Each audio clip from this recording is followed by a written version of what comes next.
लंबे समय से बीमार चल रहे दादाजी की तबीयत अचानक ही बहुत अधिक बिगड़ गई।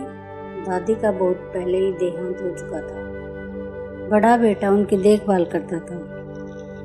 अंतिम समय जानकर उन्होंने अपने चारों बहू बेटों को पास बुलाया, पर जिस दिन सब इकट्ठा हुए उस दिन उनकी तबीयत इतनी खराब हो गई कि वे बोल भी नहीं पा रहे थे। फिर उन्होंने इशारे से कलम मांगे और एक कागज पर कांपते हाथों से कुछ लिखने लगे, पर जैसे ही उन्होंने एक शब्द लिखा उनकी मौत हो गई। कागज पे आम लिखा देख सबने सोचा कि शायद वे अंतिम समय में अपना पसंदीदा फल आम खाना चाहते थे।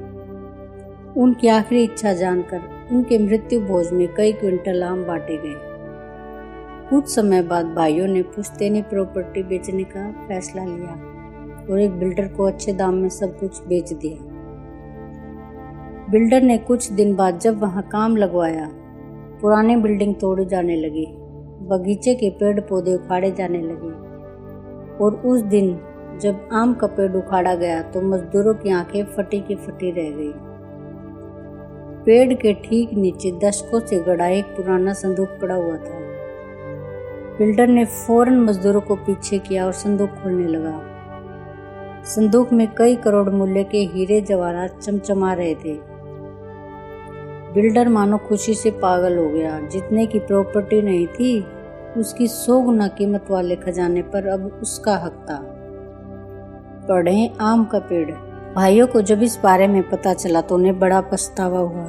कोर्ट कचहरी के चक्कर भी लगाए, पर फैसला बिल्डर के हक में गया। चारों भाई जब एक दिन मुंह लटकाए बैठे थे तभी अचानक छोटा भाई बोला, अरे उस दिन बाबूजी ने इसलिए कागज पर आम नहीं लिखा था क्योंकि उन्हें आम खाना था। वो तो हमें इस खजाने का पता बताना चाहते थे। चारों बेटे मन ही मन सोचने लगे। जीवन भर हम उस पेड़ के इर्द गिर्द रहे, कितनी बार उस पे चढ़े उतरे, उस जमीन पर चहलकदमी की।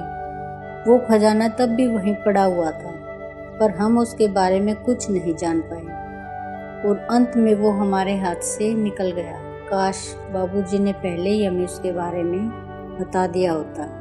दोस्तों, खजाना सिर्फ जमीन के नीचे नहीं छिपा होता, असली खजाना हमारे भीतर छिपा होता है और वो हीरे जवाहरातों से कहीं अधिक मूल्यवान होता है। लेकिन दुनिया के ज्यादातर लोग उस खजाने को कभी पा नहीं पाते।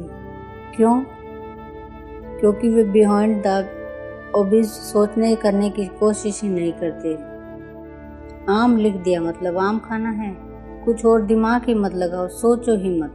जैसे जिंदगी चल रही है चलने दो, जैसे सब करते आए हैं वैसे ही करते जाओ, रिस्क मत लो। पैदा हो, पढ़ो लिखो, नौकरी धंधा करो, परिवार बनाओ, दुनिया से चले जाओ। अरबों लोग यही कर रहे हैं, हमने भी कर लिया तो क्या। अरे जागो भाई, अपने खजाने को बर्बाद मत होने दो। पूरे दो अपने अंदर की परतों को। पता करो उस महान चीज के बारे में जिसे तुम करने के लिए पैदा हुए हो। अपनी यूनिकनेस, अपनी आइडेंटिटी को भीड़ के पैरों तले कुचलने मत दो और तभी आप असली खजाने के हकदार हो पाओगे।